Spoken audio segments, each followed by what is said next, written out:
Postmortem report के हिसाब से अंजलि का जो ब्रेन है वो अभी भी मिसिंग है। जो उसका भेजा था, जिसको हम ब्रेन कहते हैं, वो 5 से 6 किलोमीटर की बर्बरता के बाद कहीं कंजावाला रोड पे गिर गया और ब्रेन जो है वो मिसिंग है। और ये ब्रेन मिसिंग होने के बाद में जब मैंने पोस्टमार्टम में देखा, इसको भी मैं आपको बताऊंगा, ब्रेन मैटर मिसिंग। और डॉक्टर भूपेंद्र चौरसिया जो भी बात करेगा वो तथ्यों के आधार पे करेगा, कोई निर्धारित बात नहीं करूंगा। जब से मुझे ये पता चला है कि मेरी बहन का ब्रेन ही मिसिंग है, अभी तक उसकी पोस्टमार्टम में ब्रेन नहीं मिला, दिल्ली पुलिस ब्रेन भी नहीं देख पाई, तो मैं इस मर्डर को अब सिर्फ मर्डर नहीं कहूँगा, मैं इसको एक नाम दूंगा जो मेडिकल टर्मिनोलॉजी में होता है, सैडिज्म मर्डर। सैडिज्म मर्डर मतलब होता है किसी को मारना एक अलग होता है और किसी को पेनफुल मौत देना अलग होता है। आपने सुना होगा एक झटका होता है और एक हलाल होता है। झटके में जो होता है एक ही बार में हम उसको मार देते हैं और हलाल में हम धीरे धीरे धीरे करके उसको मारते हैं। तो यहाँ पे अंजलि के साथ जो हुआ है, that is not a simple murder, it is a sadism murder in which उसको धीरे धीरे पेन दे के मारा गया है। पोस्टमार्टम रिपोर्ट के हिसाब से उसके शरीर पे तकरीबन 40 इंजुरीज आई हैं। मैं ये भी आपको दिखाना चाहता हूँ, सारे मीडिया जो हैं इसको देखें। तकरीबन 20 से 25 जो हैं वो ग्रेज्ड एब्रेशन हैं। ग्रेज्ड एब्रेशन जो टर्मिनोलॉजी मेडिकल में होती है, आप इसको इस तरीके से मान के चलिए कि जब 13 किलोमीटर में बॉडी जो थी वो घिसटा रही थी तो ज़मीन और बॉडी के बीच में हीट जनरेट होती है और हीट जनरेट होने के बाद वो एरिया जो है स्किन का वो जल जाता है। कम से कम बॉडी में 25 से 26 ऐसे मार्क्स है जहाँ पर उसको ग्रेज एब्रेशन हुआ है। 40 इंजुरीज टोटल नोट डाउन हुई हैं। अच्छा, पोस्टमार्टम रिपोर्ट में इस बात का भी खुलासा हुआ है कि some injuries are inconspicuous due to blackening, smudging and brush burn.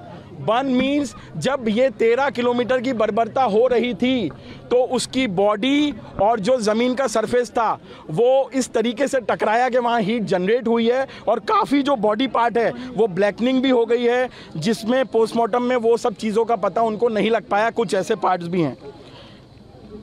अच्छा, इसमें जो फाइनल अच्छा, अगर मैं आपको चेस्ट के बारे में बताता हूँ तो रिब्स जो हैं वो पीछे से एक्सपोज हो चुके थे, expose from the back, grinding effect of ribs, sharpening. और जो सबसे इंपॉर्टेंट है, आपको जानना बहुत ज़रूरी है, दोनों लंग्स जो हैं वो बाहर आ चुके थे।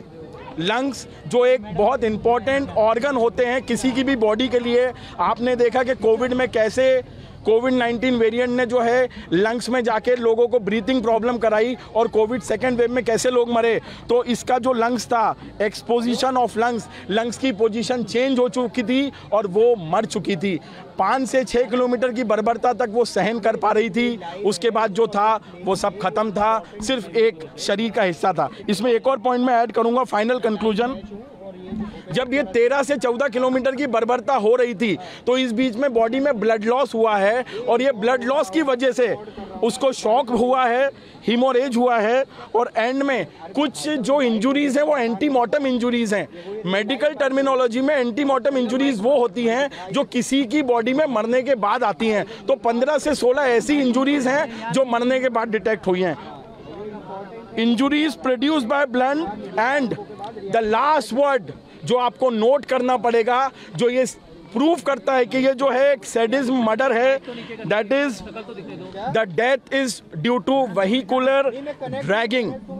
आप ये वर्ड नोट करिए, it is a vehicular dragging. So ये जो 13 किलोमीटर की बर्बरता हुई है इसके कारण ये मर्डर हुआ है, प्रॉपर प्लान मर्डर था।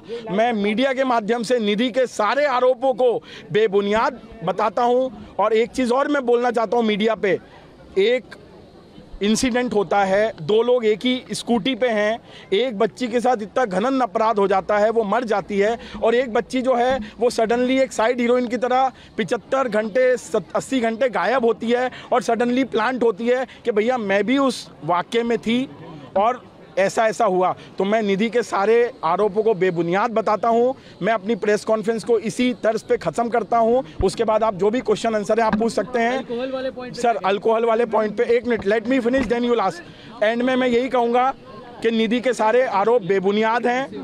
अंजलि को जो है इंसाफ मिलना चाहिए। और मैंने फिर से, मेरे से काफ़ी मीडिया वालों ने पूछा, सर मनीष सिसोदिया जी आए थे जो डिप्टी सीएम हैं, उनने क्या बोला, क्या कहा?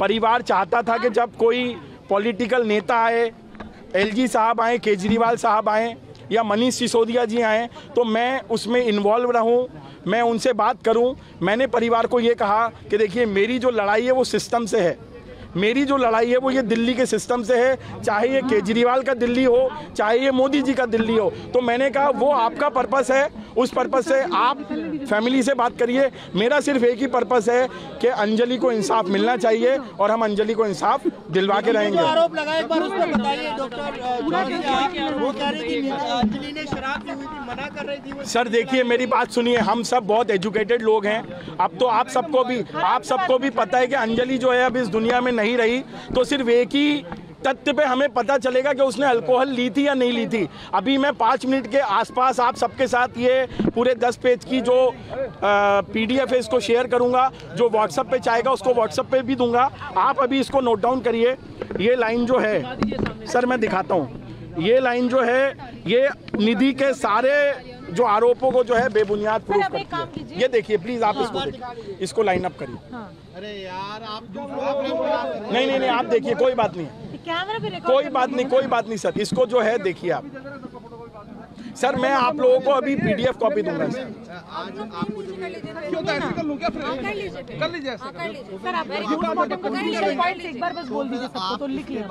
कानूनी लड़ाई और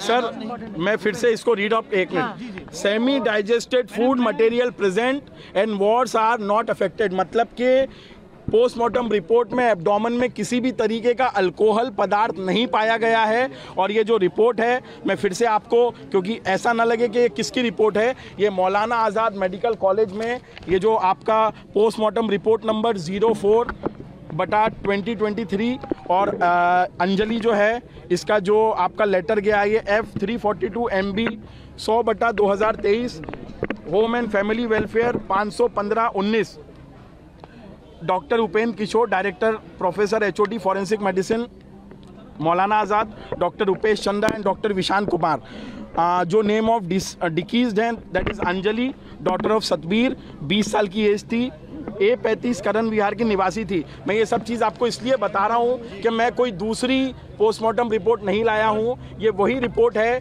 जिसको एंड में आपके ये तीनों डॉक्टर साहब ने अपने सील और साइन के साथ जो है वेरीफाई किया।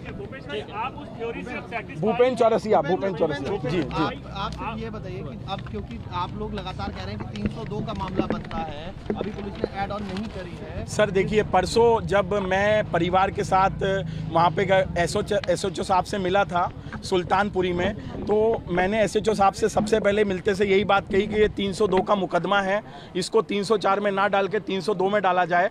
तो उनने मुझसे एक छोटी सी बात कही थी कि आप जो अंजलि की मदर हैं उनसे बयान जारी करवा दीजिए। हमने ऑलरेडी लिखित में बयान दे दिया है कि उसकी मदर ये सस्पेक्ट कर रही है कि इनका जो है मर्डर हुआ है, और 302 के लिए उस टाइम वहाँ पर जो SHO साहब थे मलिक साहब, उनने येस बोल दिया था। अभी मैं मीडिया रिपोर्ट से मुझे पता चल रहा है कि शायद अभी भी ये 304 के मामले में चल रहा है।